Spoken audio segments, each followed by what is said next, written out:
Good evening. I'm Joel Hicks, the chair of the Climate Action Committee. Typically, I can hear myself. Is that, I don't know if you got, okay. That's great. Perfect. There we go. And I call this May 3rd Climate Action Committee meeting to order. I'd like to start by, well, I do move that the executive committee may review and approve the April 5th, 2022 minutes. And before I get a second, maybe we should call the roll. So you make sure we have a quorum, or do we typically call the roll? Okay, we don't. We do verify we meet the quorum conditions. I have a motion on the table. Is there a second? Okay, seconded by Carla Farrell. And any discussion on this item? Hearing none, all those in favor, I'll call the question. All those in favor say aye. Aye. All those opposed, the ayes have it. The minutes are approved. Do we have any, I see we have nobody in person present. Is there anybody online? Okay, there are none. Thank you. All right, we'll move on to agenda item 4. I just have a couple things before I hand over most of the discussion to the leads here, because I am aware they're working on some really interesting initiatives. I'll let them talk about it more in depth. But I did want to just thank several of the folks in our community who went out of their way to organize and present a really, I think, rewarding Earth Day. Of the many who are involved, I do want to personally just thank Jessica Miller from Earth Artisan and Outfitters, and Stephanie Gobert from Destination Carlisle, who did a lot of not only the organizing but also put on a great, I think, face to our business and residential communities who really, I think we reaffirmed how much they value our Earth, showed their respect for the Earth, and how we need to be very aware and conscious of our natural resources and preserving those. And I did notice, we had Parks and Rec. Thank you, Kristen from Parks and Rec, for being there. We had the LaTorte Regional Authority represented. We had our own community engagement team here, and it looked like we had a growing list of folks who might be interested in volunteering in some way. So it was nice to see that list kind of continuing to grow. The Clean Air Board was present, Nature Conservancy, and there were several others I have missed, but it was really, again, a productive, at least the time I was there, seemed to be very well attended, and again, appreciate the local business leaders who really, I think, took most of the initiative to put that together. So, and then just we'll talk a little bit about the result of the conversation and a breakfast that PPL held a few weeks, now it's about 3 weeks ago, but it was the president of PPL, Steph Raymond, was there. She had a robust set of her staff and department heads. That was really great to make contact with them. I mentioned to her among the many things were engaging with to meet our goals and objectives in the Climate Action Plan, which, by the way, they went out of their way to recognize and support the work that Carlisle is doing in this arena. But I did say that one of the near-term things and really engages not just with our objectives, but some of the struggles that a lot of low-income folks have with rising energy bills, is how we really need to be moving both in the near term and aggressively, and trying to figure out ways to improve the state of some of our low multifamily housing buildings.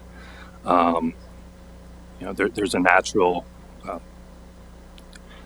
I would say, inherent disincentive when you have landlords who don't pay energy bills for the most part. They have less incentive to make energy efficiency upgrades, whereas the tenants tend to be the ones who have to pay those increased bills and don't have an incentive to make those permanent capital investments that would otherwise lower their energy costs. So Steph Raymond was very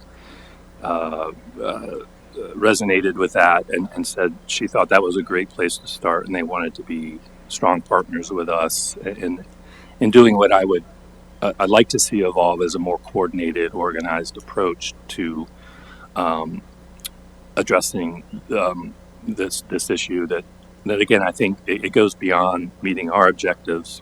Even though I will strongly suggest energy efficiency on a dollar basis is the best way to reduce carbon intensity, but it addresses some more immediate issues with rising costs and inflation and just you know not just energy costs, but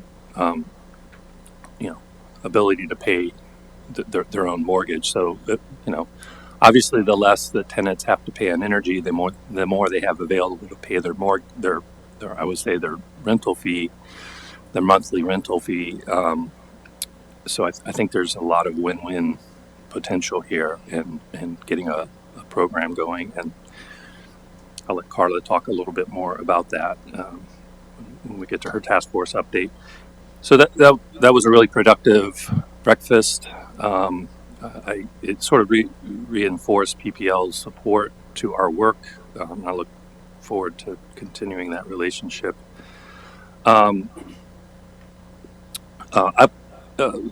Moving on to the action item, and we certainly expect, especially with Jared here, a little bit of a conversation before we look for a vote. But I move that the Climate Action Committee approve the generation of a local government operations greenhouse gas inventory using ClearPath, which is the same tool we use for a community greenhouse gas inventory for the Carlisle Borough.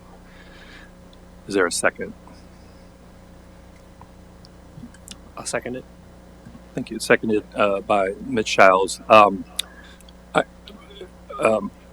I will actually open this up for discussion, and I did want to just kind of recognize that moving forward, a subset of the actions that we will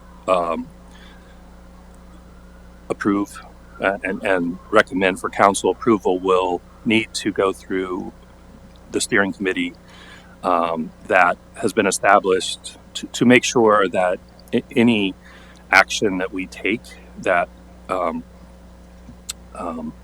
requires any resources, financial or human resources, to actually execute would need to get the final go-ahead by the steering committee. So if we do approve this action, it would need to get the final approval from the steering committee to then be executed. So as far as I know, this is probably the first item that we have potentially recommended that this would fall under our concept of operations for how the steering committee would work. Jared, I'll just say, sort of give you a heads up. I owe you a list of data and information requirements that would need to be input for ClearPath to generate their local government operations greenhouse gas inventory.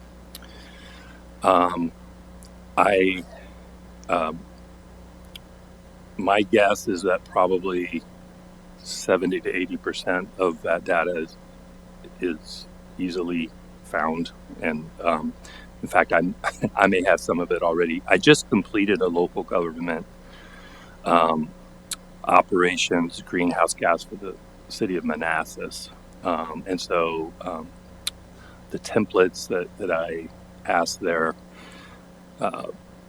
town manager, I will send your way just so but before we have a discussion in the steering committee, that you have a grounded understanding of what the ask is here. So, and then I'll just add before we end the discussion, I really think this is a nice complement to our community-wide greenhouse gas inventory, which was looking at all, basically all emissions that we could detect from transportation from all buildings, residents, commercial, um, water plant operations, waste operations. The local government operations is only focused on um, buildings and property that the borough owns and controls. And so it gives us, I consider it just another useful tool to help us track progress in our goals. And hey, we have this ClearPath tool. We might as well use it. There's another useful set of functionalities in the ClearPath tool we can leverage. And and now I'll shut up and answer any questions anybody might have about what this would entail or be useful for.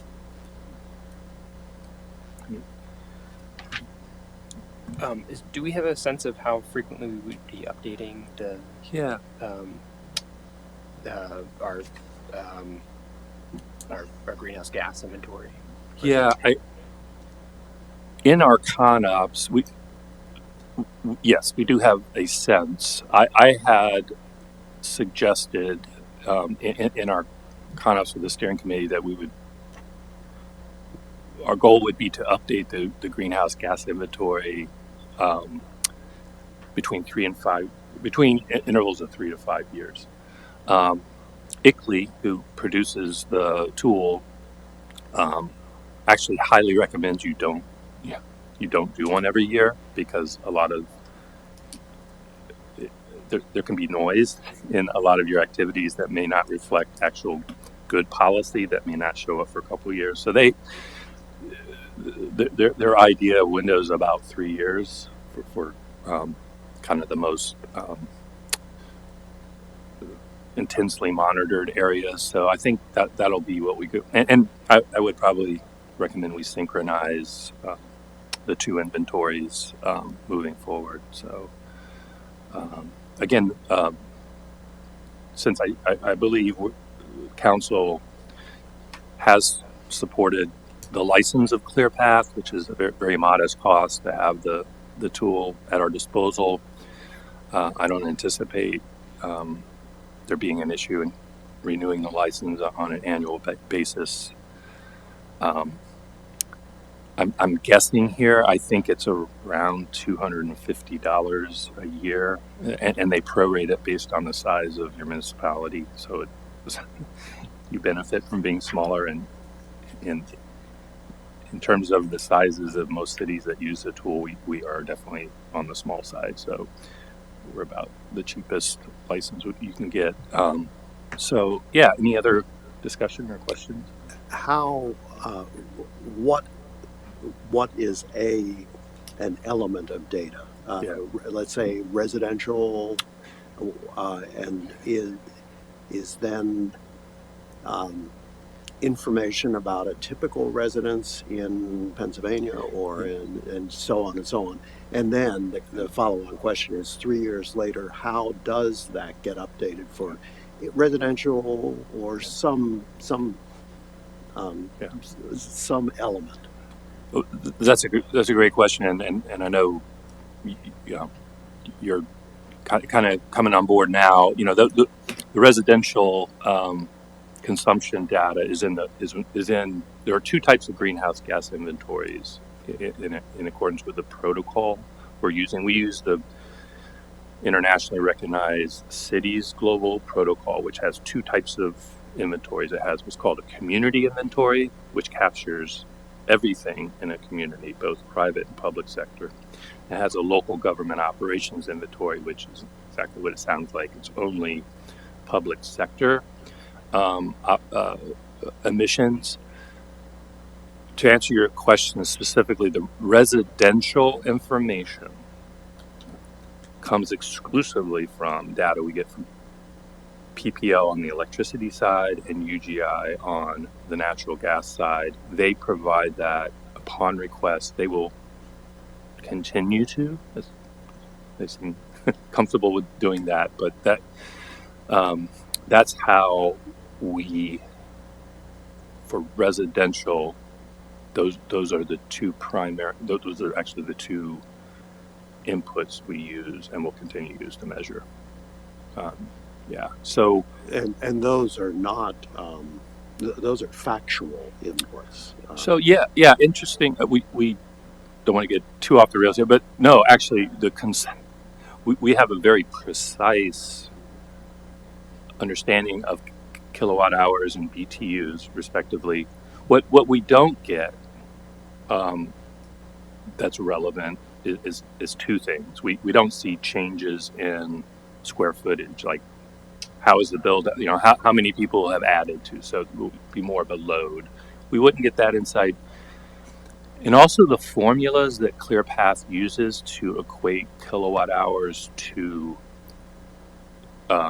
greenhouse gas emissions is based on a formula that comes from EPA, based on our specific region in Pennsylvania, which is to say, if we grew our, let's say we grew our rooftop solar, or we had some source of what's called distributed energy resources that were, you can think of like solar reducing demand. So in terms of PPL, as far as they care, it looks like a reduced demand rather than an increase in supply. We wouldn't necessarily see some of those resources. It would kind of mess up the formula if we were adding generation internally that was not part of that EPA. Kind of probably a bit in the noise, but that's the only factor I'm aware of that would make an otherwise very precise bit of data. You have to put a little bit of a caveat to that. So, was that helpful? That kind of okay. Well, we have a motion. We have a second. We have discussed it. I'll call the question. All those in favor indicate by saying aye. Aye. All those opposed? Aye. The ayes have it. The action item is approved and will be submitted to the steering committee. And that completes the chairman's remarks, and I'd like to then turn it over to our task force and team leads. And with that, I would like to open the floor to Mitch. Thank you, Joel.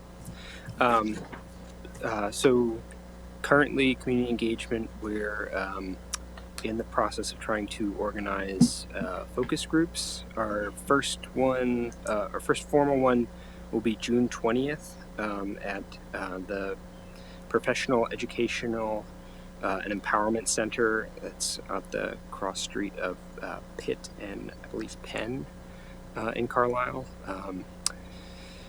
And we'll be providing free pizza dinners for those who would like to attend.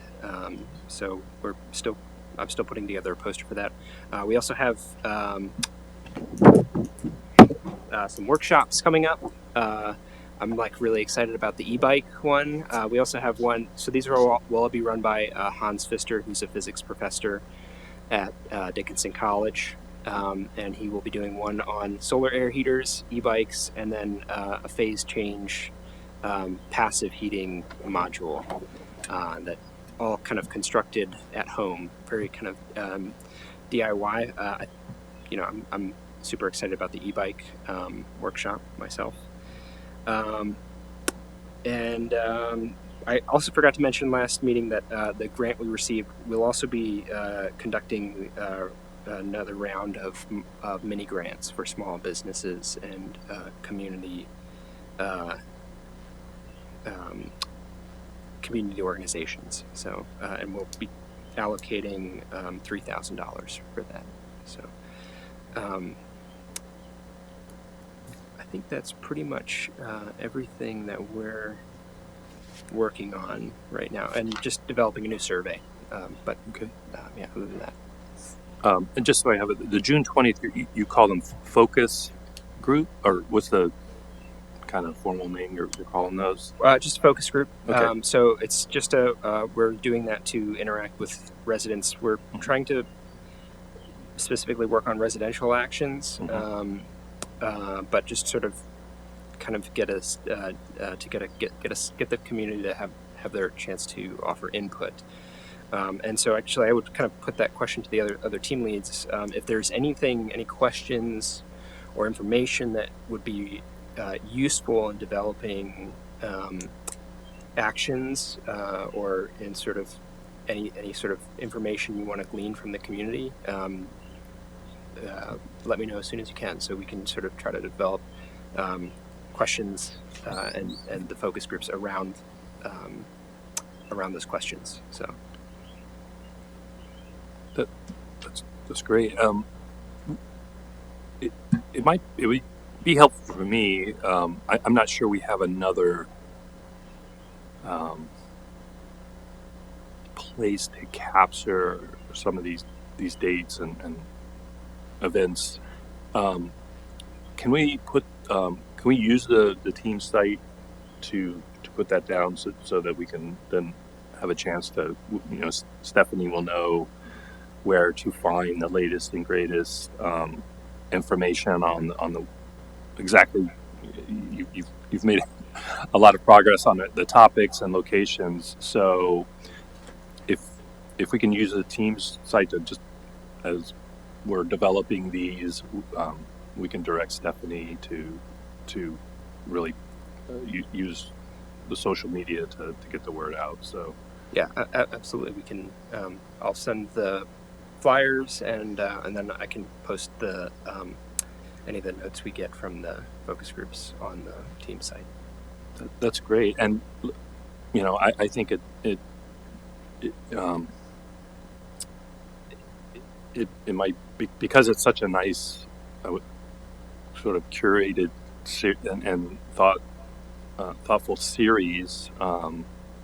Maybe we can get the Sentinel to kind of recognize and get the word out. Well, I'm going to see her tomorrow too, Maddie. Yeah, I'll actually. Can I have one? Yeah. Okay, I'm just going to give her one. Yeah, so let's use all of our mouthpieces and get the word out, and that's great. I appreciate that, Mitch. So Tony said he wasn't going to be here tonight. He also mentioned he didn't have any specific inputs to share. I will bring him up again later, but I'll turn it over to Carla to give an update on her task force. Okay. Joel had put together a energy efficiency improvement program that I am in the process of running by my committee. I haven't had any feedback from them yet, but hopefully we can get together soon and talk about it. But the proposal or the program that Joel had put together talks of multifamily housing tenants who typically pay a much higher percentage of their disposable income towards energy bills, and they're basically renters for the most part, and the landlords aren't necessarily incentivized to do anything from a standpoint of making their energy bills go down. So we're looking at a program to identify qualifying structures where at least 50% of the tenants have incomes below 150% of the median poverty level for the county, and then trying to figure out how to specify who that is and how that would work. So the properties would agree to comply with all rental inspections that are required or will be required later this year from the borough. I think that would be a nice way also to talk some of them into getting on the program for the rentals, so that we would be able to set aside some money that would be available to the qualifying facilities to supplement energy efficiency improvements. So things like heating systems and insulation, things that would actually bring the cost of their energy bills down. And so the facilities would also undergo a complete energy audit that would be funded by PPL to identify high impact energy efficiency improvement upgrades. And then, so this is sort of where we're headed. So there's depends on how much money is available, and I think we need to get some input from, we're also going to try to put a task force together to work on this, and there's already been reached out. PP&L has agreed to work on this with us, so hopefully that will go fairly well. And then, so once they do the audits and figure out what kind of things can be done to these buildings, and we can figure out what all the items are as far as getting everybody involved. So, so right now I'm just looking for some feedback from the rest of my committee and getting together with PP&L to discuss things that they've done in other communities and things that they've got to do from a standpoint of their Act 129 requirements.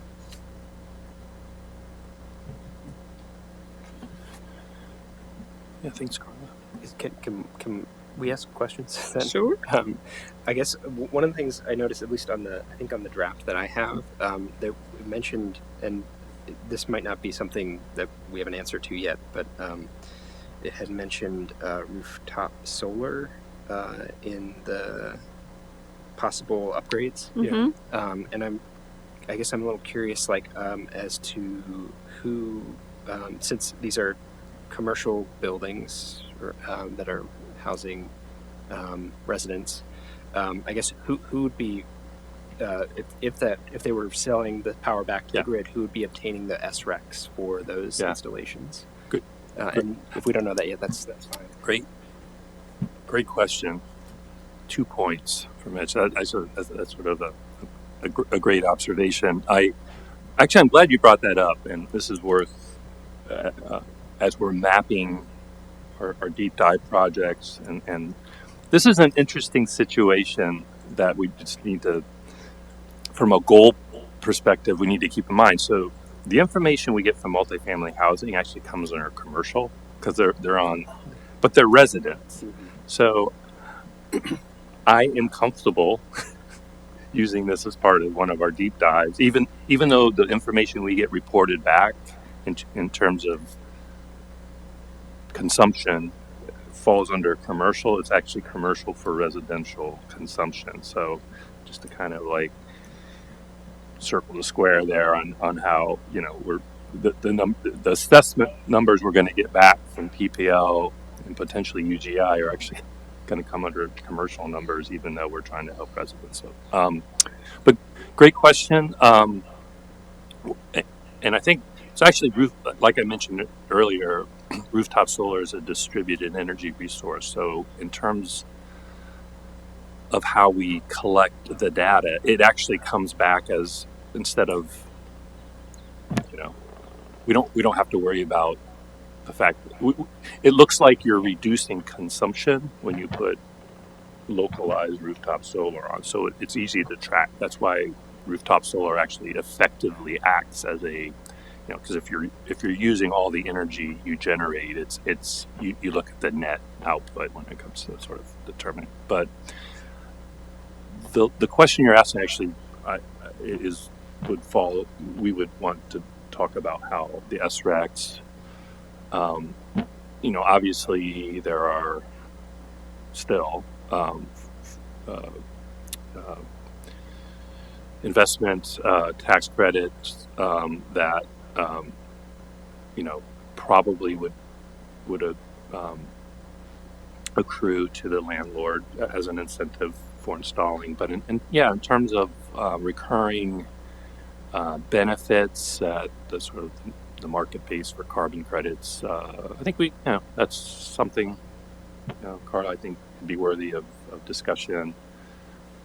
Where in terms of incenting landlords, is that something they would be willing to continue to put back? Any gains they got from SRECs could it would be nice to have sort of a self-supporting loop. So maybe we could get them to commit to using any SREC credits to do more energy efficiency. But those are the level of questions I think that will come as we after we meet for the first time. But great, keep those questions coming. And I I reached out to Tony. One of the benefits, if we find using CDBG or potentially ARP funds to help, if council wants to go that direction, is we have the benefit of getting the data. It would be sort of part of the pilot program, is that we have to be able to assess the programs that we're supporting, right? I think any reasonable government program needs to do that. And that's why I asked Tony, I thought it would be useful for him to, either him or some member of the PAT, to be kind of carrying the monitoring banner as we move forward. The idea with a program like that is to have pretty precise information about what the gains of investments are. What the yield is on making upgrades, and our participation, should we decide to do that, would allow us to get that sort of assessment, cost and benefit. Thank you, Carla. David? A question about the Yeah. on roof solar panels. Does Pennsylvania require the power company to buy those electrons? Net metering is, yes, it is required. They're required to purchase them at retail rates as opposed to wholesale, which is even more favorable. Oh, yeah. Yeah, so I mostly know that because I just went through that with the company PPL.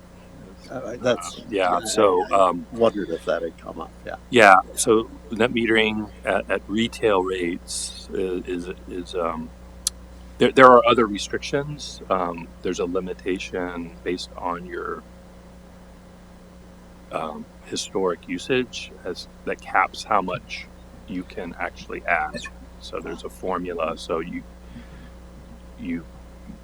can't actually even get to 100% of your. It's a formula, like it's capped. So that's the biggest barrier to like how much a program. So you can't become simply a generator. You have to use. Well, that's part. Yeah, that's part of the rationale. I mean, you would actually have to have a lot of watts of power to completely be self-sustaining, and you probably would need battery storage to do that. To boot. Spring and fall are typically the best seasons to be a producer of solar, because you're not using your HVAC system, and you're but yeah, David, you want to give an update on Mitch, did you? Oh, sorry. I just so I recently called PPL, and I could be wrong about this, but I think they might have removed some of that cap.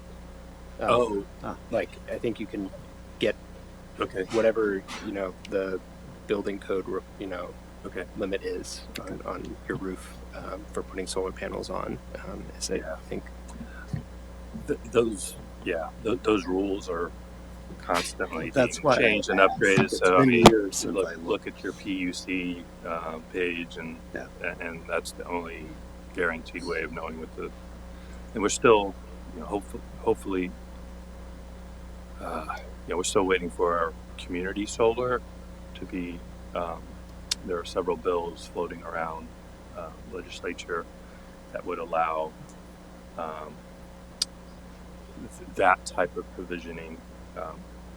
You think of community solar is sort of roof. It's kind of like rooftop solar, but not on your roof. That the benefits aggregate to a subset of the community. It allows people who don't maybe have the investment to the upfront investment or even the type of structure to also benefit from this, but it is not yet allowed in Pennsylvania. But it looks more likely than not that it will go forward.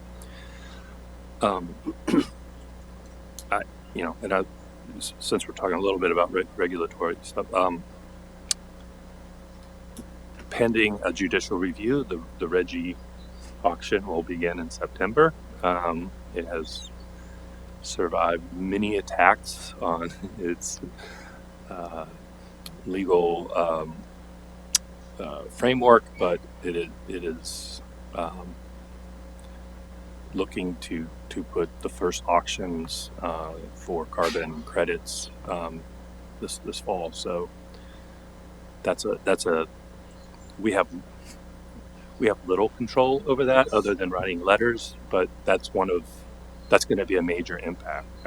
That will, as they say, that will leave a mark the next time we do a greenhouse gas inventory. That will show up. That's a good thing. Just for those who didn't know. Okay. Yeah. The Transportation Task Force, we've initiated a number of actions. On April 22nd, Joel and I met with Nick Kowalski. Nick is a consultant who specializes in sustainable and energy issues, largely serving NGOs and nonprofits such as municipalities.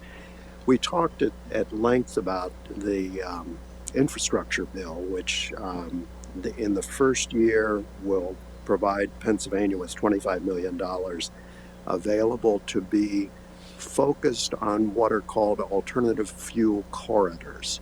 And this is largely interstates, and I-81, of course, is one, and I assume I-76 also is.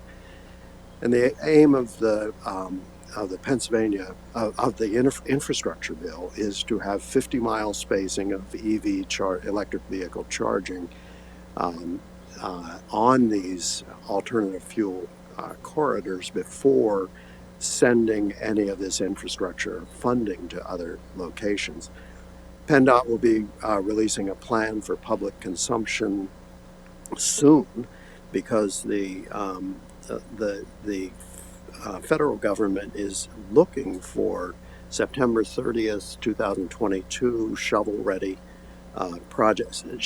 projects ready within 6 months of September 30, 2022. So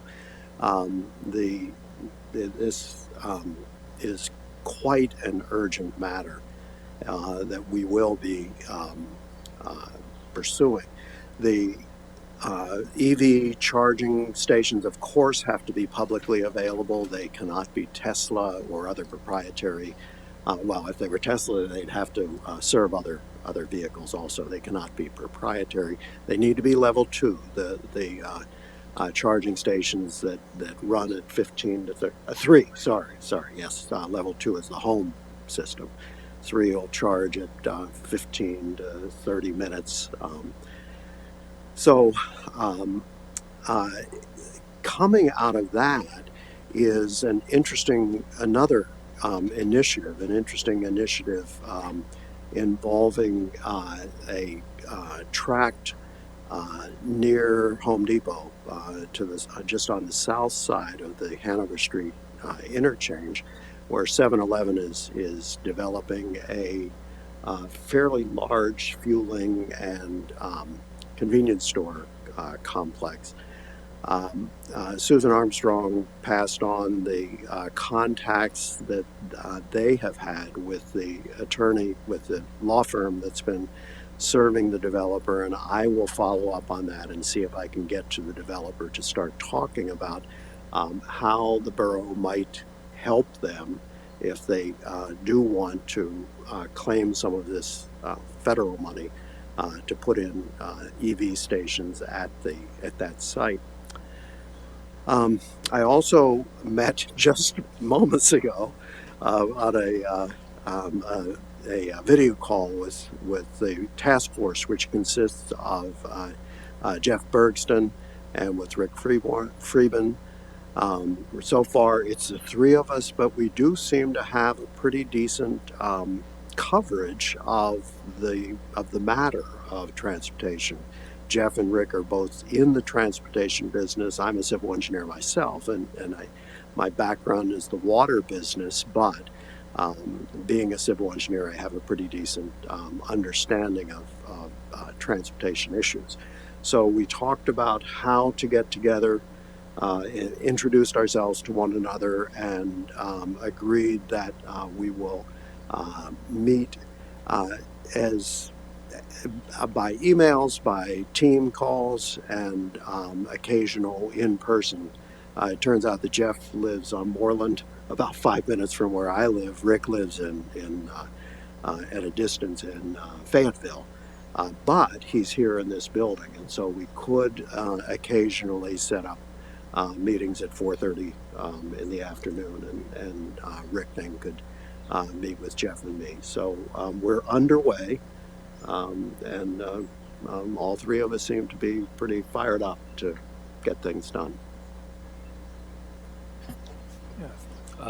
Thanks a lot, David. I'm excited at the prospects of really getting some interesting things done pretty quickly. I'll repeat something you already said, but I found probably the most striking understanding of the bipartisan infrastructure bill provisions is that, like you said, it is limited to level 3 charging stations, which are an order of magnitude more. They're a heavy investment. They're since they are targeted at high throughput interstates. It makes sense that they would want to invest most of their funds into quick charging stations, mostly keep those concerns about range anxiety at bay, right? I think there's still a role for level 2 chargers here, and I look forward to us to continue to look for opportunities that we can look for funding and also make use of that type of technology that I think has a role here, but will have to come from probably another set of grants or options. So I look forward, to. And Nick did mention in passing that there's a bill or bills in the state legislature regarding level 2 sort of at home charging stations funding. So that may work itself toward one of the concepts of the high density residential that you've been thinking about. Yeah, just give a ballpark. A level 2 charger will run about $5,000, and level 3 will run about $50,000 to $60,000. So you can quickly see where the possible locations and purpose of those different types of charging rates will matriculate to different areas naturally. I think because of the fast speed of the I mean, you can correct me, David, if I'm wrong, but like the speed at which the money is going to be allocated, the short-term focus on, you know, where can we partner with, probably, this is probably limited to businesses, right? Since there'll be some cost sharing happening, is probably the right focus for your group right now. But I'll leave that to you. Yes, I think you and I and Nick all agreed that with this urgent schedule, just as a possibility, we've got a turnpike um, uh, interchange also with the concept is within a mile of the alternative fuel um, corridor. So certainly the South Hanover Street interchange is pretty darn close. I took my tape measure. I think the whole Yeah, borough right. ran a compass. I think the whole borough is within that Yeah, criteria. and it could be that there are a couple of existing fueling stations that are close enough to well, more than a couple maybe, close enough to I-76. I am not aware in the borough itself of a single level 3 charger. So if we can find a partner, it will be the first. And you know, I mean, it's great that Sheets has some level 3 chargers, but I would love people to spend their money in our borough as they're getting charged up. If I had my preference, so I think it's for reasons beyond decarbonization, decarbonizing the transportation sector. I'd like to get the customers in our businesses' doors. So There is one more thing that in my conversation with Rick Freeman, I asked him about Bedford Street, the change in uh, to one lane, and he said, indeed, a bike lane has been a part of that discussion in the Department of Public Works. So that's good to know. It's not something that we have to ask to have involved. Um, so that brings me up to date to within the last 90 minutes. um, great, thanks, David. It sounds like you all are gotten well organized and off and running. Yeah, right. You're welcome. And then I look forward mostly for you, David. Next week, we're getting some recommendations from students who are looking at this EV infrastructure problem, who've been working on this semester. I would say my class, as part of that process of doing policy analysis, but I think we have a time set up, and I'm sure the the details of that will get passed on to you. Owen Snyder has been the virtual client for the class to develop these recommendations, but at the end of the day, pretty much all the work they're doing will be for you to sift through. And Is this something that I could sit in on outside of I will find. No, I will actually. Good question. I just found out today that we kind of finalize. It'll be next Tuesday at the 10th of May. I think in the afternoon. I'll have to double check, but at the I'll be on the Appalachian Trail Yeah. that morning. Okay. So I could make it back in the afternoon, depending on the time. I'll send you the times and I'll give a heads up. I'll CC Owen and Jared, give them a heads up that David might want to sit in, and yeah, we can certainly make that an option for you. The worst case is you'll get the actual words and details Okay. I think we've so the only other EC member who's not a task force or a team lead is Jared. Do you have any updates for the group or?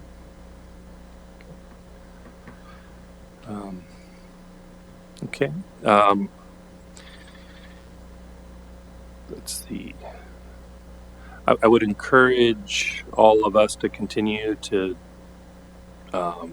Maybe there's somebody in your group who would be willing to lead our decarbonization task force, which is still vacant at the moment. But would like to continue to. I know our volunteer list got a little bit more robust during Earth Day, but if you run across somebody or somebody in your group who you think would be a good candidate to lead our third task force, please let me know. Are there any other outstanding items before we adjourn? Is there anybody pop online since we okay? If there are, I do have a couple questions. Sure. I guess one. So just to clarify where we're at with our sort of targets, because the climate action resolution asks the borough to be exceed any mandates, whether they're local, state level, national, or international. And so I'm assuming that would put us, because the United States has re-signed the Paris Accord, we are following that pathway at this moment.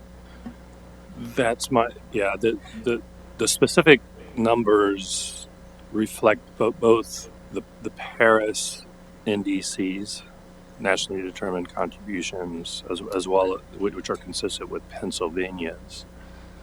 If those, so I am, I know there are goals from the current administration, specifically targeted at the electricity sector. I don't consider those binding. Those are more administrative sort of targets, whereas our NDCs, even though we haven't signed the protocol, we're members of the UNFCCC, which is committed to signing protocols, of which we never seem to be able to do. But because we are members of the UNFCCC, I consider our contributions, even though the Senate hasn't ratified it, as an international commitment. And if those get changed, we will, as you mentioned, our resolution says we will adopt. Sure. I guess I was thinking, maybe for Anthony's sake, so that we're not sort of like jumping. I don't know if this is possible by the borough, but so that we're not jumping back and forth between pathways, which I think probably makes things quite a lot more complicated for all of us. If there's a way for us to, I guess my concern is if for some reason the federal government decides again to withdraw from the Paris Accord or something such as that. I don't know if that's that did happen.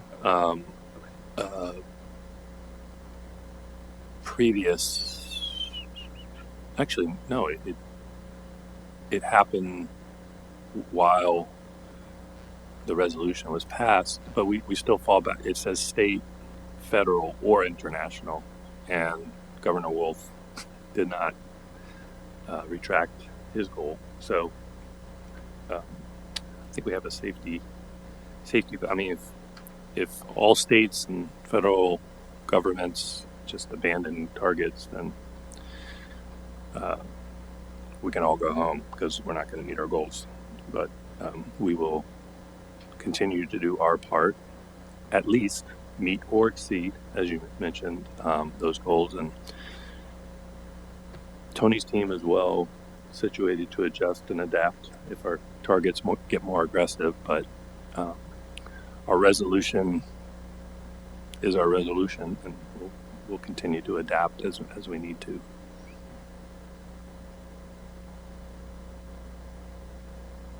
Okay, thanks, Mitch. Any alibis? Okay, if not, this Climate Action Committee meeting is adjourned.